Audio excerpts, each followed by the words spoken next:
Hello மக்களே, சிந்து பைரவி அடுத்து என்ன நடக்க போதுன்ட்டு இந்த ஒரு வீடியோவில் ஒரு குட்டி ப்ரமோவாக பார்க்கலாம் வாங்க.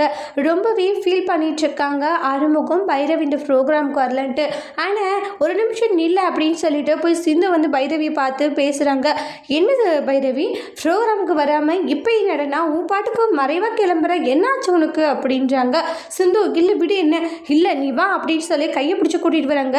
பைரவி இங்கே எப்படிமா வந்தா? அத்தை பைரவி இங்கே தான் இருக்கா அத்தைன்றாங்க. நம்ம கிட்ட வரமாட்டேன்னு சொல்லிட்டு ஆறுமுகம் விருது வாங்குறத மறைவாக வந்து பைரவி பார்த்துட்டு வந்திருக்கா அப்படின்றாங்க. கேட்ட ஆறுமுகத்துக்கு ஒரே சந்தோஷமாக போயிடுது. என்ன சொல்லிட்டு இருக்கீங்க அப்படின்னுவாங்க. ஆமாம் ஆறுமுகம் தான், உண்மையிலே பைரவி நீங்கள் விருது வாங்கினதா பார்த்தா அவ்வளோ சந்தோஷப்பட்டா அப்படின்னு சொல்லிட்டு இருக்காங்க. ஐயோ இவ வேற இப்படி சொல்லி தொலைச்சிட்டாலே அப்படின்னு யோசிச்சுட்டு இருக்காங்க. உடனே பைரவி இல்லை அத்தை நீங்கள்லாம் என்ன ரொம்பவே கூப்பிட்டீங்க, சரி அதான் வந்து பார்த்துட்டு போகலான்னு வந்தேன் அப்படின்னு சொல்லி சமாளிச்சுறாங்க.